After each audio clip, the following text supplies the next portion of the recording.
record to the.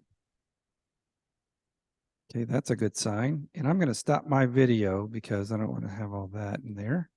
And so, Logan, we're going to let you talk. I'm going to mute our microphone on this end, but whenever it's appropriate, if you want to take some questions, I have a microphone that I can walk out into the audience with, and we can ask some questions. So I'm going to go join the audience and listen to your talk.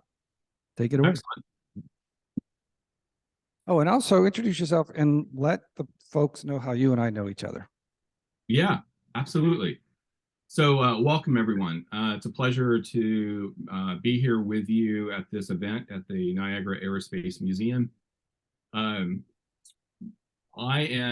presentation today is really going to cover kind of a brief history of mission patches with a focus on the Apollo 13 patch.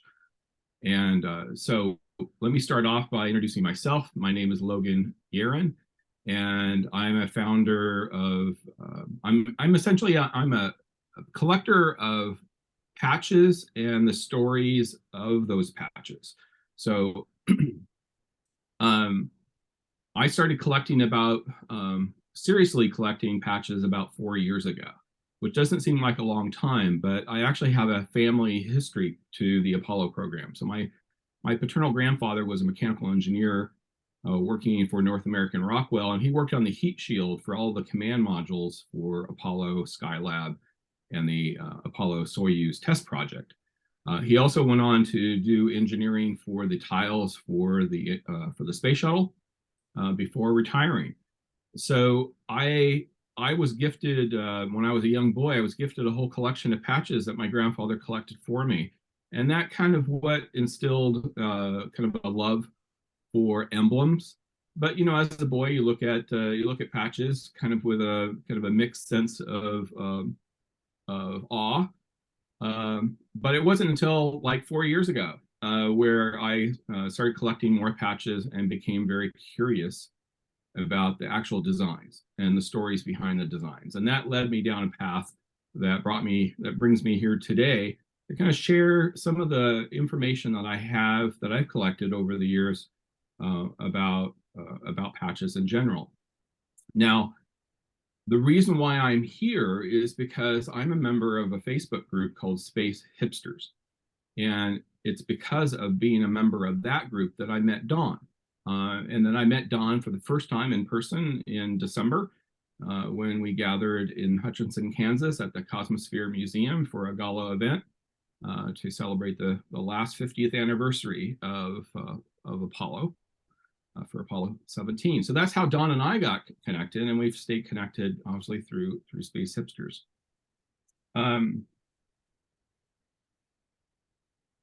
So one of the things that is often a mystery is what was the very first mission patch flown in space? Well, it was by the very first woman who flew in space.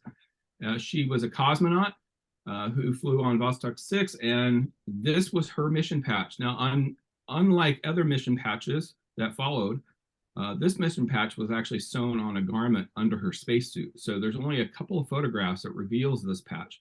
But this is the first patch, 1963. The very first mission patch to fly into space. Now, when I talk about mission patch, I'm not talking about, I'm not talking about the NASA insignia or the Roscosmos patches from Russia. I'm actually talking about the patch that was created to commemorate the mission. Now, a few years later, Gordon Cooper was the first American astronaut to fly a mission patch in space. Prior to Gemini 5, so that includes the entire Mercury project and the first several missions of Gemini, there were no mission patches. All the patches that exist today that you see were created after. It turns out there were commemorative coins that were actually created, and medallions that were carried in space. And so there was a design, but there was no patch made. So Gordon Cooper actually is the person responsible for instituting the practice of wearing mission patches or having mission patches at NASA. So he is the first, he is the reason why mission patches at NASA has become a tradition and also very popular among collectors. Scott Kelly. So I credit Scott for having the most mission patches, 12 in total. He has flown a number of times, has spent an incredible amount, at least a year in space.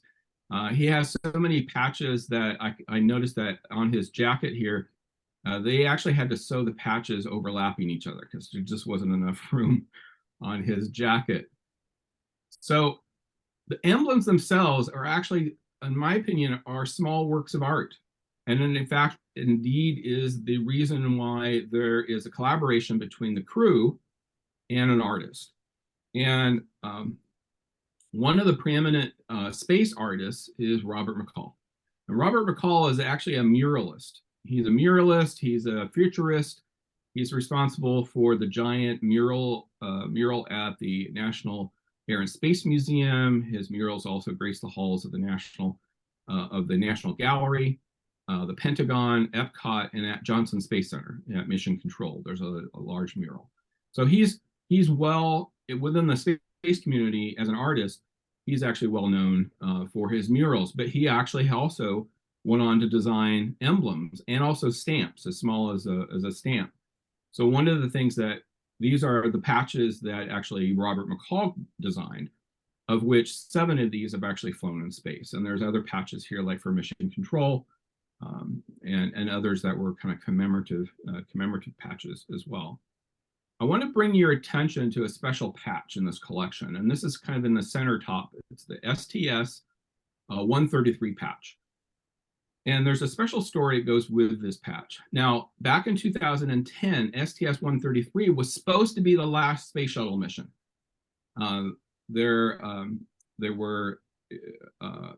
President Obama added 2 more missions to the manifest for the space shuttle program, which brought us up to 135 missions, STS-135.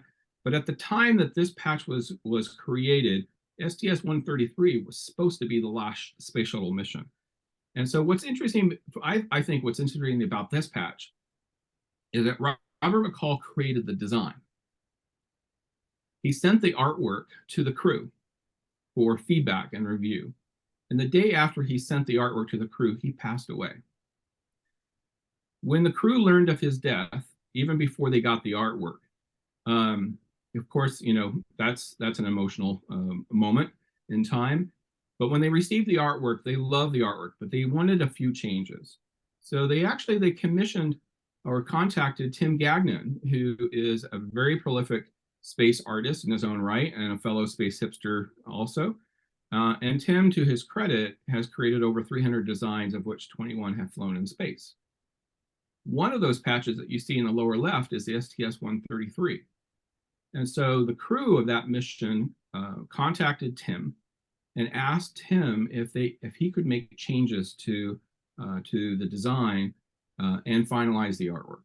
And so while Tim will definitely proclaim, I did not design this patch, I just helped it get it over the finish line. And as it turns out, on a personal note, Tim Gagnon considers Robert McCall to be one of his heroes and also his mentor and inspirer to actually design emblems for space missions. So oftentimes a crew will collaborate with an artist to create an emblem design for a mission. And but an artist is always is consulted and collaborated with. But the idea behind a mission patch, in some cases, come from the crew members themselves. And in one particular case, Jim Lovell, who's commander of Apollo 13, at the time of Apollo 8, they got word that their mission changed. It went from being a suborbital mission around the Earth to actually a mission to fly around the moon. And at the time, Frank Borman and Jim Lovell were in Downey, California at the North American Rockwell plant inspecting their spacecraft.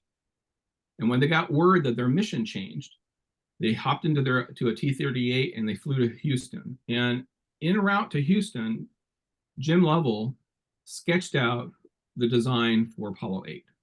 So this is Jim's design.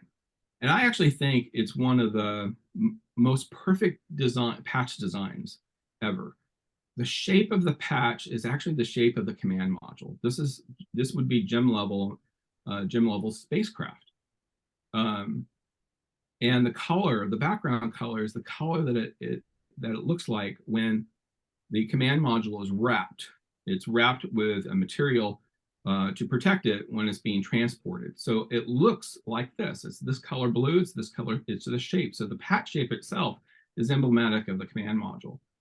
You've got the number 8, which encircles both the Earth and the Moon. It turns out this is the path that the Apollo crew traveled to the Moon and back to the Earth. And then, of course, the names of the crew are on the patch. Prior to Apollo, Jim flew 2 other times for Gemini 7 and Gemini 12, and the 2 patches mission patches for those missions were also designed by Jim Lovell. So Jim is kind of an exception to the rule. You don't often find crew members who have a desire or a passion for the art, but oftentimes there's one crew member in particular that becomes the point of contact for the artist. But collectively, the entire crew actually have to approve the design of the patch. And then ultimately, NASA gets a final approval for the patch design. So brings me to Apollo 13. So Jim Lovell was very much involved with the design of Apollo 13, but he did not design the emblem. He had the idea of what he wanted in design was his, that came from him, but he himself did not actually design the Apollo 13 patch, unlike the previous missions that he flew. He was actually very much wanting to incorporate some mythology. He wanted to take a different direction compared to previous Apollo missions. And so he looked back at Greek mythology, Apollo. This is a statue called the Apollo Belvedere. So he kind of looked at, Apollo, the name of the program itself is after the Greek god Apollo. So he thought it would be interesting to incorporate some aspects of Greek mythology. As it turns out, this very statue was the inspiration for the Apollo, for the profile of Apollo for the Apollo 17 patch. So that's where when you see the Apollo 17 patch, it actually was inspired. The designer of that patch was inspired by this particular statue. But Jim went on to think, it'd be great to actually have Apollo with a chariot of horses that is dragging the sun behind it. And in this case, it's a 3-horse chariot, 3 horses, each horse representing a member of the crew. So with these ideas, Jim commissioned Lumen Winters, a designer, an artist, commissioned Lumen Winters to create the emblem. So with the ideas that Jim had, Lumen Winters went off and created what ultimately became the design for the Apollo 13 mission. And what Lumen Winters did is that Lumen Winters is an interesting artist. He creates what's called bas relief sculptures. So essentially a material that he carves and creates the relief of the design. Now, obviously, this is not something that can be worn. In this particular photograph, you see Jack Swigert, who's the command module pilot for Apollo 13. You see Jim Lovell. And then next to Jim's left is Lumen Winters, the artist, and on the right is Fred Hayes. And so with this design, this bas relief sculpture was given to a designer to do the final artwork. But prior to that, I'm just going to jump back here. So I'm going to point out in the background of this photograph is a large mural. And it's hard to make out what that mural is. But it turns out that mural is a 20-foot wide, 8-foot tall painting that was created by Lumen Winters. And that painting was commissioned by the St. Regis Hotel in New York back in 1969. And Lumen Winters created this mural, and it turns out this mural was the inspiration for the design of the Apollo 13 patch. But at the time, the crew was not aware of this until they actually met up with Lumen Winters when they were presented with the relief a couple of months after the Apollo 13 mission. And so, to their surprise, Jim Lovell kind of really admired, really kind of fell in love with this painting. And when the crew were at the St. Regis Hotel with Lumen Winters to receive this relief after their mission, the crew noticed that there were 4 horses in the mural. And they kind of thought, the horse on the far left, kind of off by itself, they thought was kind of very poetically related to Ken Mattingly. And Ken was the crew member who was replaced a few weeks before the launch of Apollo 13. He was replaced by a backup crew member, Jack Swigert. And Jim was very much into design and meaning. And so this mural really kind of encapsulated the Apollo 13 emblem and the mission, including the fact that Ken was the 4th crew member who had to be left behind. And so this mural basically has a special meaning and a special place in Jim's heart. I bring that up because we're going to come back to that. So I told you earlier that the emblem itself, the artwork, once Lumen Winters created the design, that design was passed off to Norman Tiller. Norman Tiller is a graphic artist who's worked on emblem designs from starting with Gemini through Apollo all the way to ISS expeditions. So he has a long, track record of creating designs and artwork for NASA. In this particular case, he did the final artwork that you see here for the Apollo 13 patch.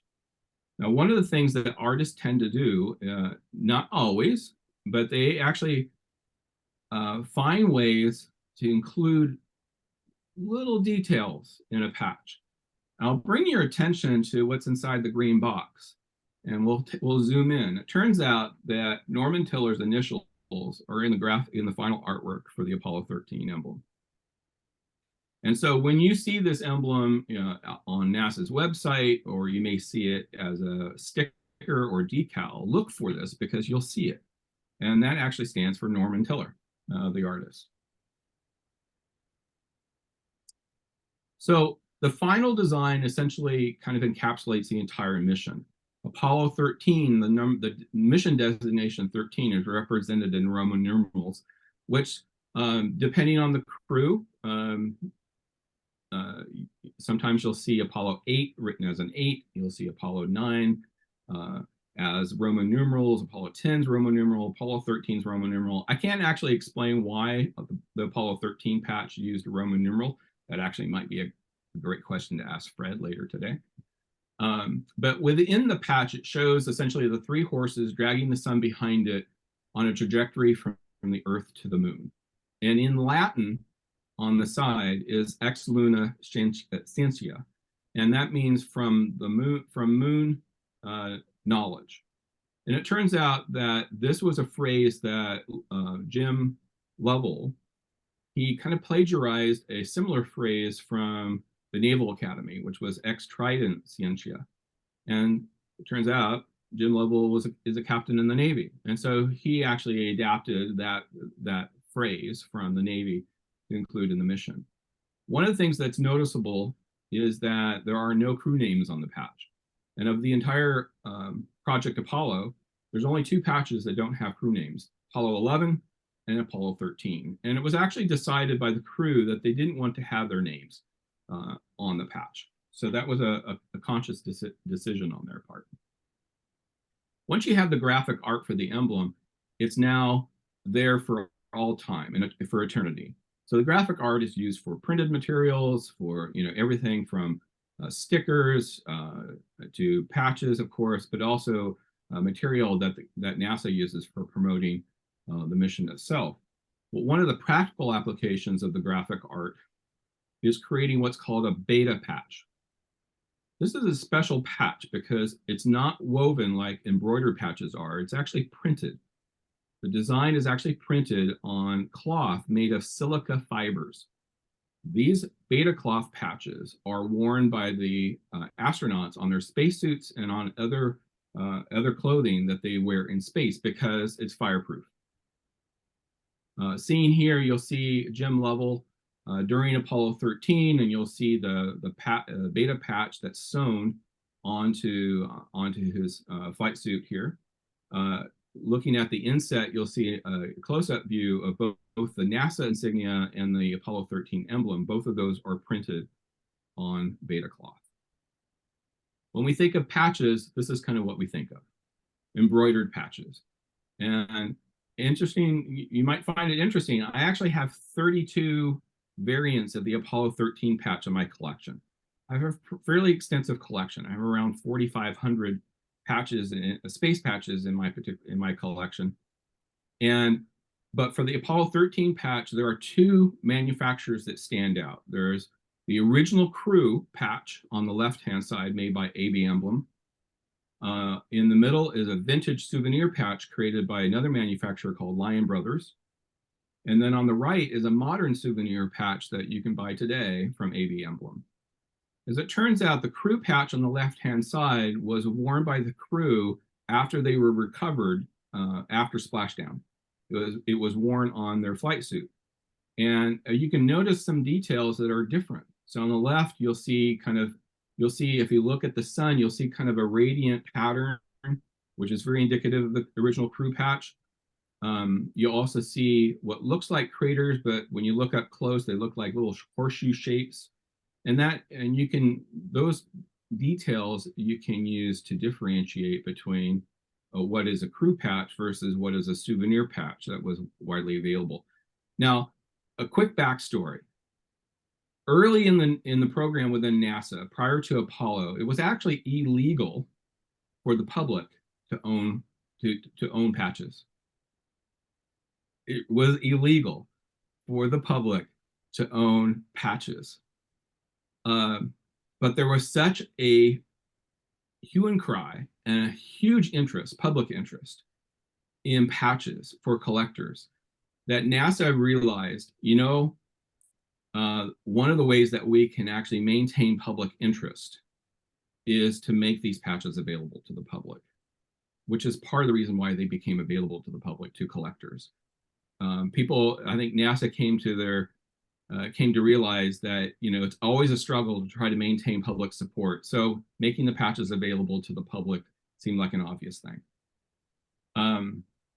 The difference between these three patches on the left, the crew patch was made was made around the time of the mission, so around 1970. Lion Brothers, which I actually think, when I compare Lion Brothers patches with the AB Emblem patches from the past, I actually think that the artwork within, or the embroidery within the Lion Brothers patch is quite beautiful. And then on the right is a modern day souvenir patch that you can buy from AB Emblem or from other retailers, at your local gift shop.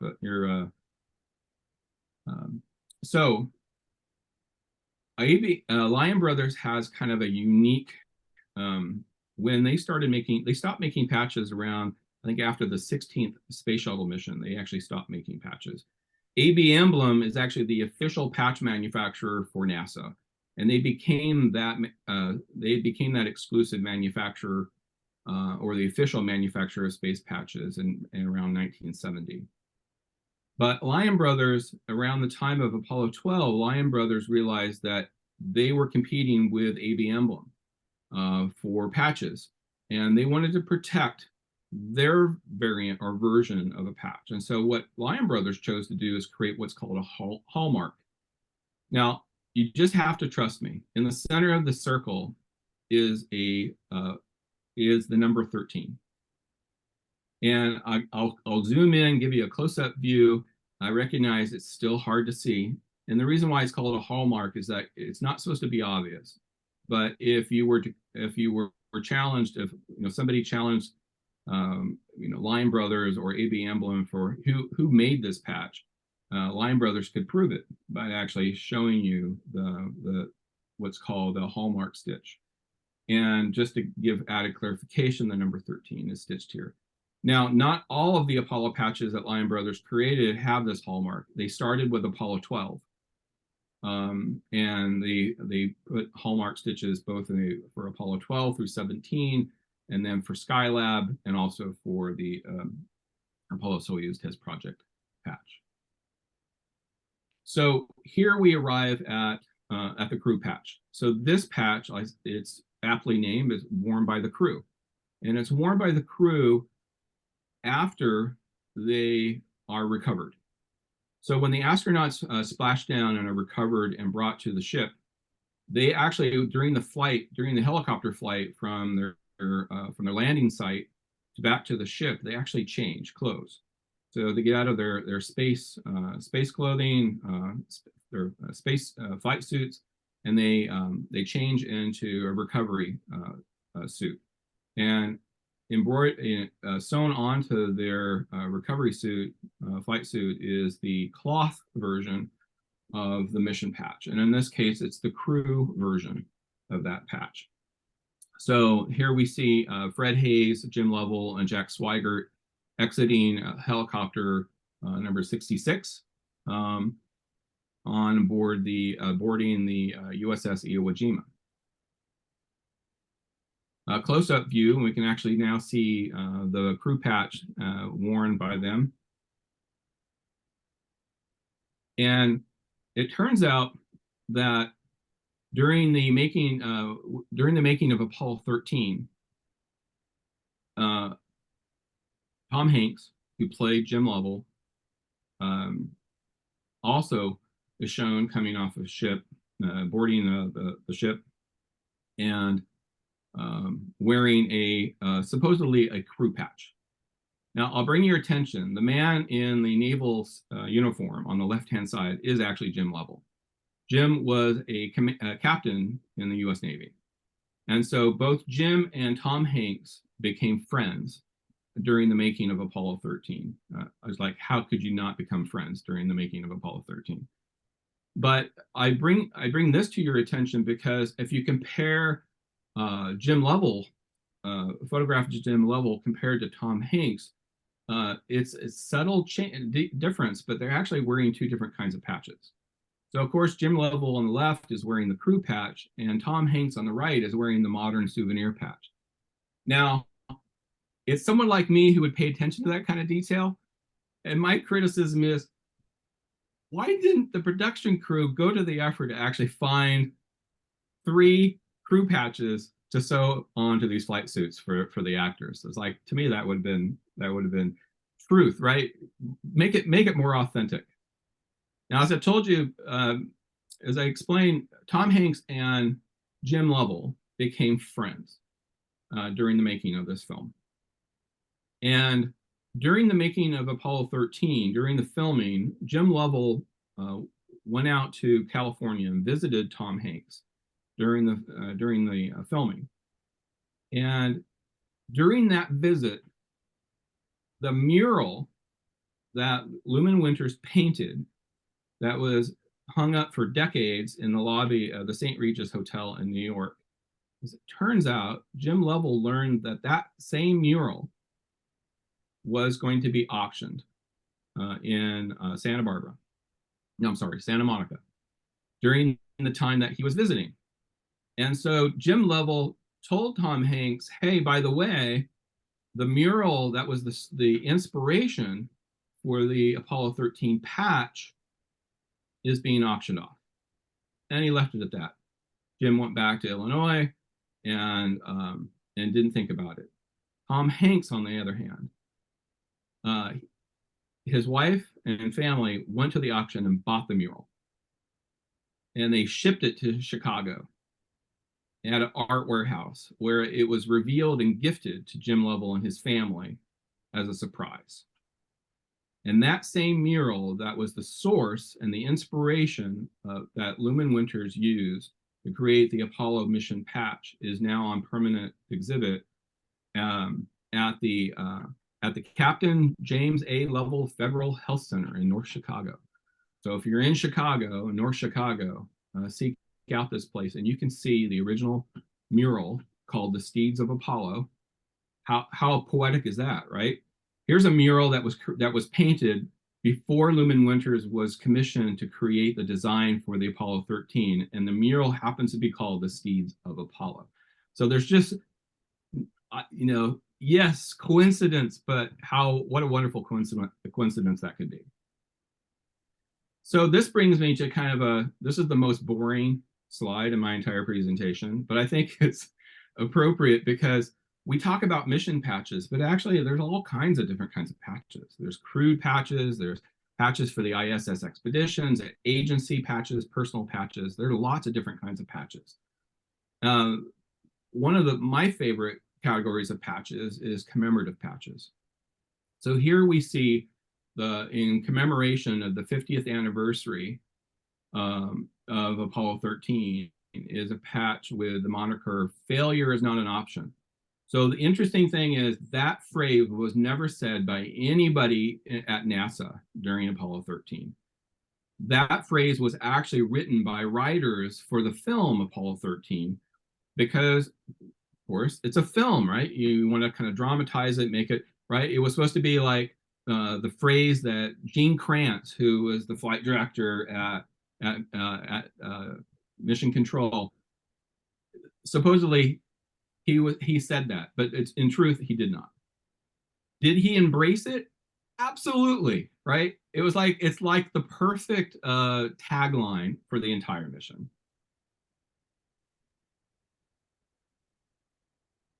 So one of the things about Apollo 13, which I found interesting, and I'm good friends with Tim Gagnon, who's the space artist I mentioned earlier, is that the number 13, it turns out baseball players are not the only group of people who are superstitious.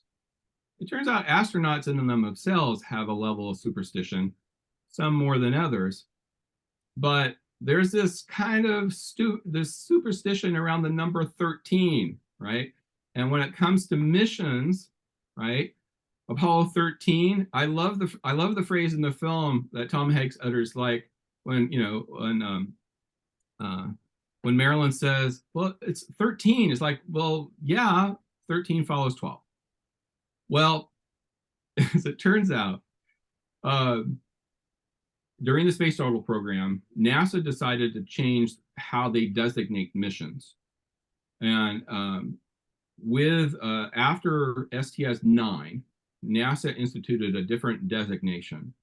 Now, it was rumored that at the time, the NASA administrator, it was rumored that the NASA administrator did not like the number 13, and that was the reason why NASA changed its designation to come up with things like STS-41C. Well, what does that mean? Well, it turns out the number 4, the number 1, and the C, those three elements actually have individual and separate meanings.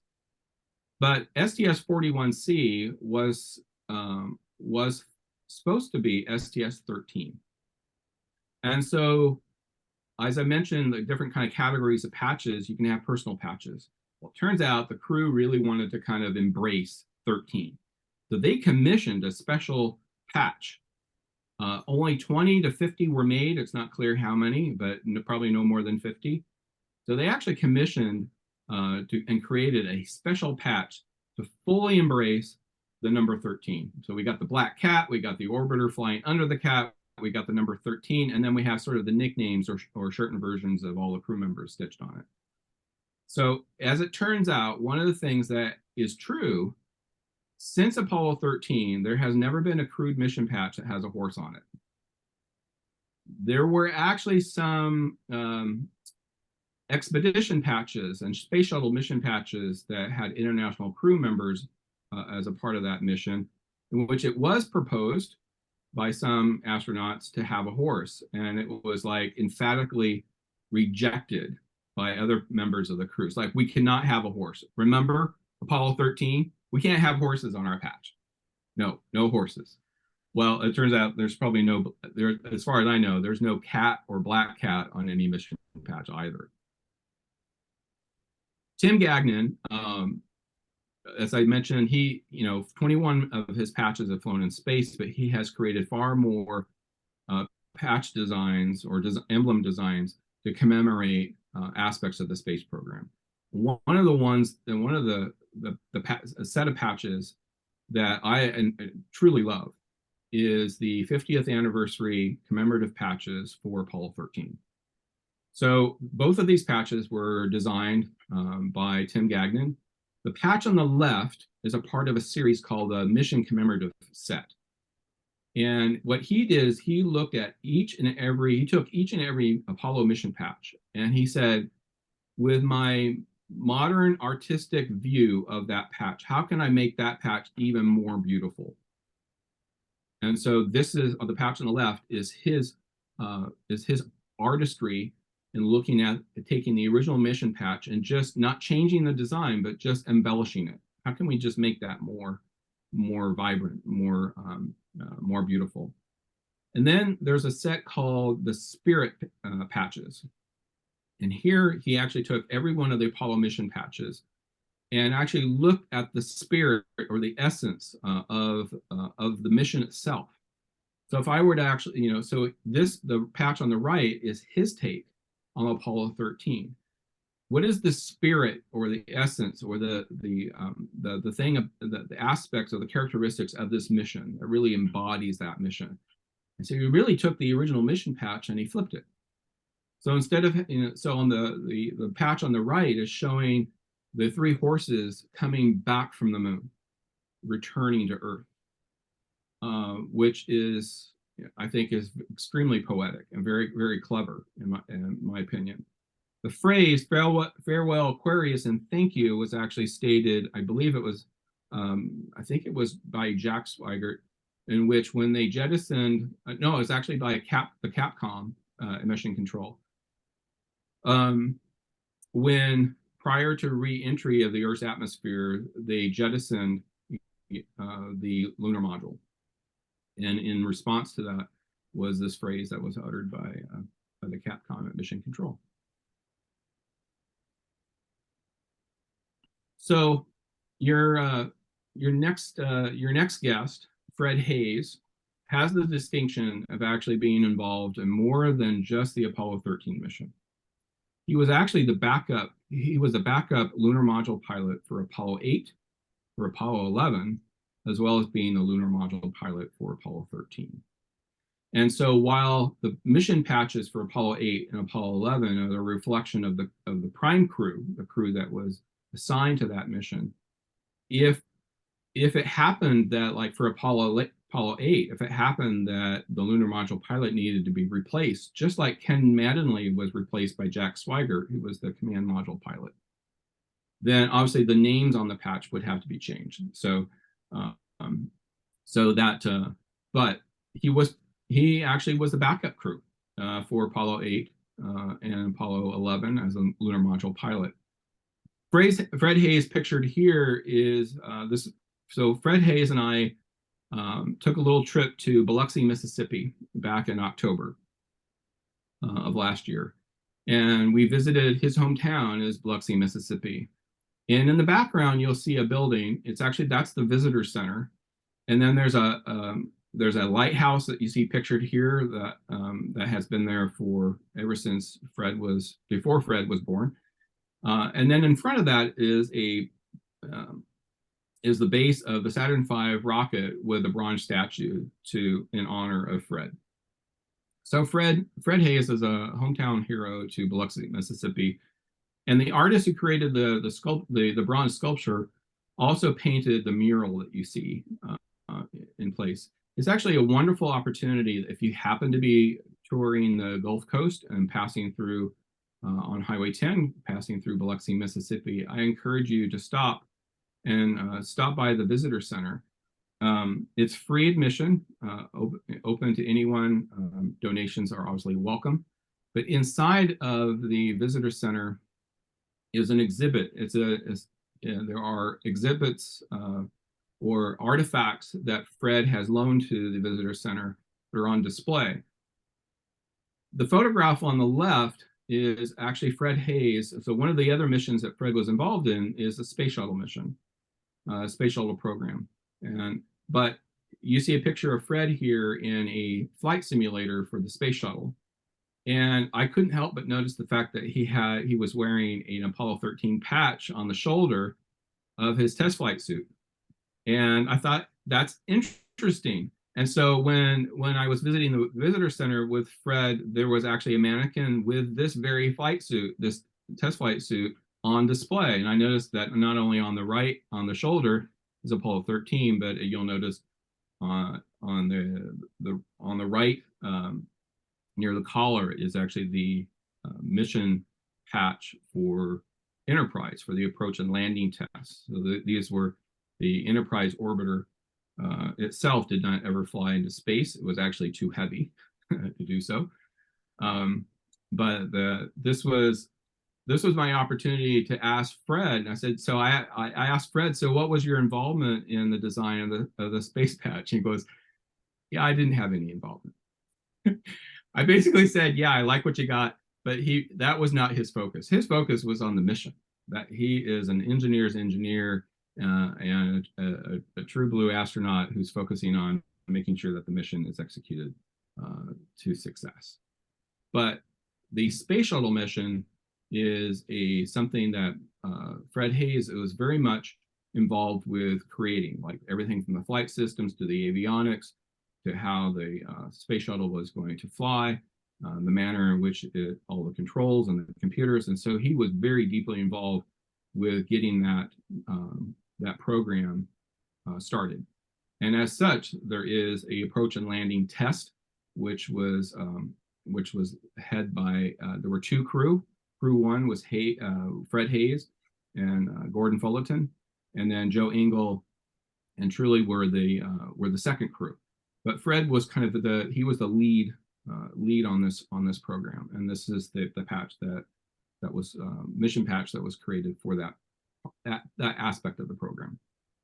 Irrespective of the fact that the Enterprise never flew in space, there's a patch. On the right-hand side is a patch that was that the space hipsters,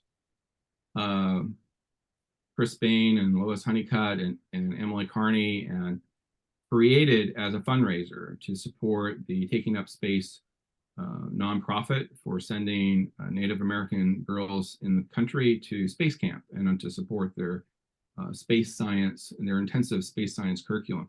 So the patch on the right was created for and kind of exclusively for space hipsters to raise money for that charity.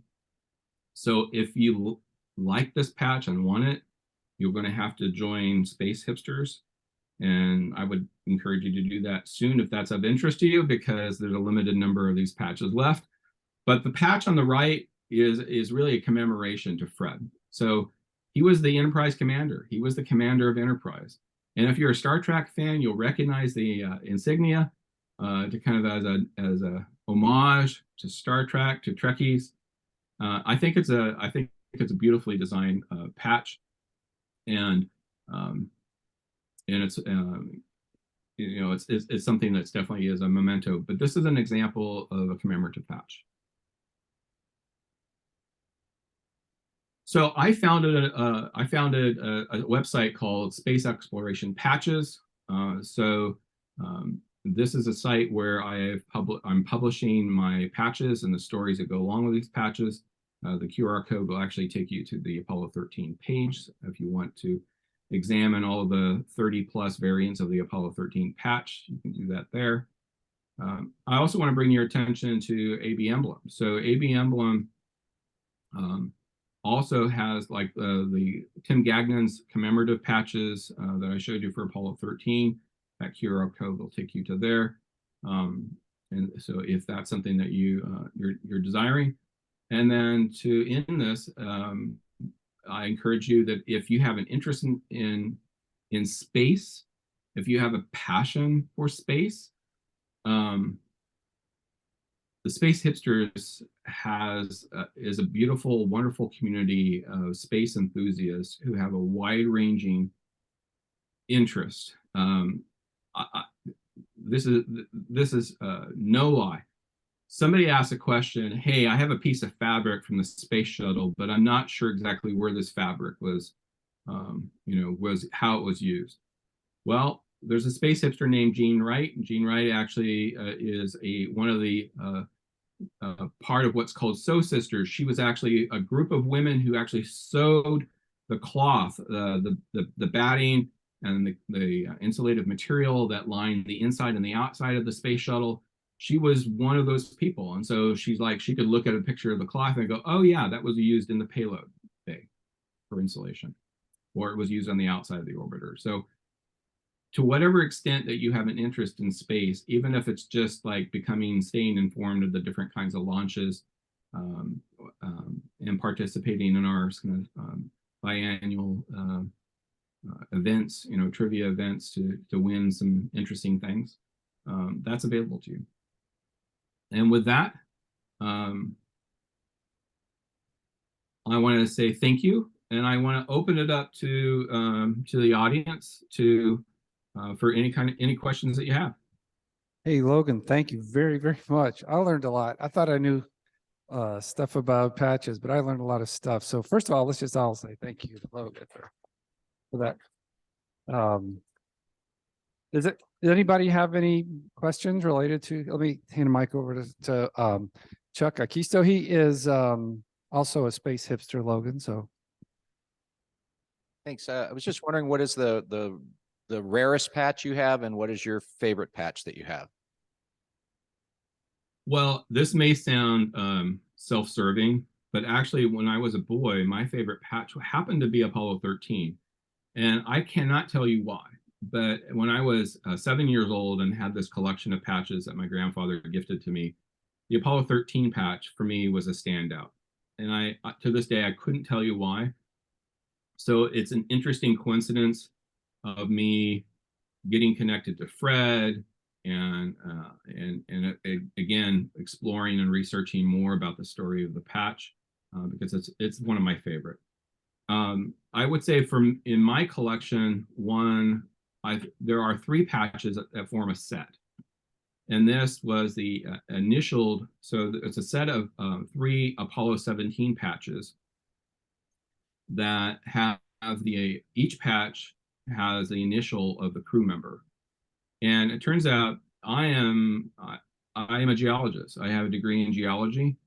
And so Harrison Schmitt, who was the one and only scientist to walk on the moon on Apollo 17, he kind of represents another passion of mine, and that is earth science and planetary science.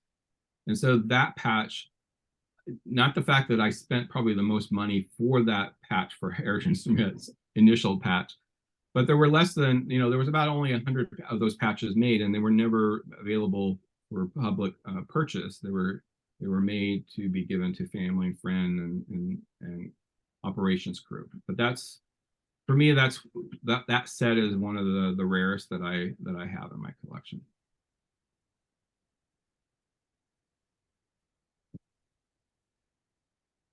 Thanks, Logan. I'm going to ask an impromptu question of one of our guests here, Walter Gordon. Do we know if there was a patch for lunar orbiter? We've not found that out, whether a lunar orbiter has a patch or not. We at the museum have an interest in those 5 missions. And actually, I have a question when we're done with that. I actually have seen a picture of the Lunar Reconnaissance Orbiter. That's different. Lunar Orbiter were the ones in 1966 timeframe that surveyed lunar landing sites for Apollo. Yeah. I will say that prior to, I don't have like the date range for those missions, but I would assume it was probably in the late 50s, maybe the very early 60s timeframe. It was uncommon to actually have what I call project patches, or mission patches.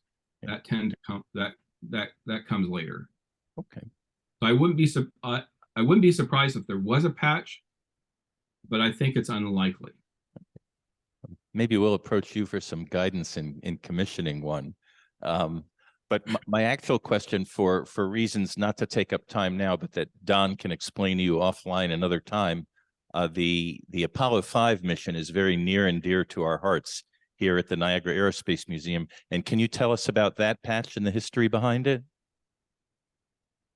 So that on my website on space exploration patches, I have that patch, along with all the rest of the lunar module patches. So it turns out that Northrop Grumman, created emblems, graphic art for each one of the lunar modules, but they never created patches from that graphic art. And so Chris Spain, who is an artist in himself and is the owner of a site called crewpatches.com, I credit Chris for teaching me so much about vintage patches, which is his area of focus. But the Apollo 5 patch, where there was a suborbital test flight to test the descent and ascent engines for the lunar module, there was a patch created for that. And you can get the story off of my website at sxpatches.com. I do have the story there. I'm drawing a blank on what that story is, but it was yes, a patch was created around the time of the mission. It's one of the few lunar module or Apollo missions, early Apollo missions. There was never a patch for Apollo 4. There was not a patch for Apollo 6. There was for the Apollo 5. There's an artist here in Washington State near where I live. His name is Liam Bonneman, and he actually created a commemorative patch for Apollo 4 and for Apollo 6 as well. And it didn't have to, and Chris Spain basically took the initiative to kind of refine the original Apollo 5 emblem into a patch that AB emblem sells. So if you go to space.abemblem.com, you can find the Apollo 5 patch for sale there, Yep. along with Walter has arranged to get a number of those. And so a few of us have the coveted Lunar Module 5 patch. So is it the lunar, did I misunderstand? Is it the Lunar Module 5 or is it the Apollo 5? Oh, excuse me, Apollo 5. Okay. You're right. Could I quickly ask, I'm very curious, can I quickly ask what is the specific interest in that mission? Here you go. We'll be here a while. Okay. Well, I'll keep it quick. The Lunar Module Ascent Engine was made by Bell here in Niagara Falls, and they had some stability problems with the pure Bell engine, and the ones that were actually used on the manned Apollo missions actually had a Rocketdyne injector on top of the Bell engine. okay. But Apollo 5, the first firing of the Lunar Module engines in orbit, fire in the hole, which worked great. That was a pure Bell engine with a Bell injector. Nice. So we're very proud of that mission and that patch. I could imagine you are. And so you'll probably be very interested in the story that's on my site. I'm going to be looking it up on your website. But before I retired from Moog, we had a booth at the IAC 2019 in DC. And at Moog, we ordered a bunch of those patches from AB Emblem and also from a cheaper outfit that shipped them from China, I think. And we handed them out at our booth. Nice. Thank you for sharing that. Yeah, and just for your information, Logan, the Bell plant is 200 yards away from where we are today. So it's pretty neat. Yeah. Any other questions from the audience? Wait, Chuck has one. Here you go. So the Apollo 14 crew, the backup crew, Cernan, Evans, and Engel, had a backup patch, which I believe was a Roadrunner with a beep beep. And I guess they stored a lot of those in the command module. And on the way to the moon, Alan Shepard was kind of muttering under his breath, here's another one of these gosh darn patches. Do you have one of the originals? Yes. I actually probably spent the most time researching the backstory for that patch. It's well known, it's well publicized, but what was the original inspiration or origin story for that patch? And while it can't be, I think, 100% guaranteed, is that there is I have that patch on my website as well. I don't actually have the original crew patch on my website yet. I've had to kind of suspend work on my website to support other projects. But yes, that patch has an interesting story. So you've got the Wile E. Coyote and the Roadrunner essentially portrayed within that patch. And it essentially was a friendly rivalry between the backup crew and the prime crew, in which the backup crew was basically saying, hey, we're better than you, even though we're not flying the mission. And so as a way, just kind of rub it in. Yeah, they hid those patches everywhere. And in fact, one of the patches was sewn on the life support, on Alan Shepard's life support pack on his flight suit. And so there is actually a photograph of the back of Alan Shepard on the lunar surface that shows that patch. And Gene Cernan was actually gifted a plaque with that patch with the backup crew's sentiments. It was a special gift to Gene Cernan. Well, at least the patches were a little more TV friendly than what the Apollo 12 backup crew did to those guys, right? Yeah, I'm sorry. Gene Cernan was part of the backup crew. My apologies for that mistake. Yeah. So. It turns out that backup patch is the only patch that was specifically made for the backup crew during Apollo. And I don't think there has been another backup crew patch for a NASA mission. Roscosmos cosmonauts, actually, every backup crew has their own patch, but not for NASA crewed flight missions. Interesting. You noted, and I hadn't noticed before your presentation, that it was both the Apollo 11 and Apollo 13 patches did not have the crew names on them. And it was fortuitous since there was actually a switch out on Apollo 13. What do you think they would do if the patch had names on it and they had to switch a crew member out? Do you think they would deploy a new patch as well? Well, Ken Mattingly was swapped out a couple of weeks before the launch. I mean, it was that close. So there would have been no time to make patches. And so the crew, Jack Swigert, had there been, Ken Mattingly's name on the Apollo 13 patch, he would have worn that mission patch. So he would have been the one exception, Yeah. As it turns out, that's an interesting segue. So as it turns out, patches, like especially expedition patches to the International Space Station, one of the problems was that patches are created oftentimes a year in advance of the mission. And so it turns out that the expeditions to the International Space Station, the more expeditions there were to the ISS, the more that there were changes in the crew members into the assigned crew.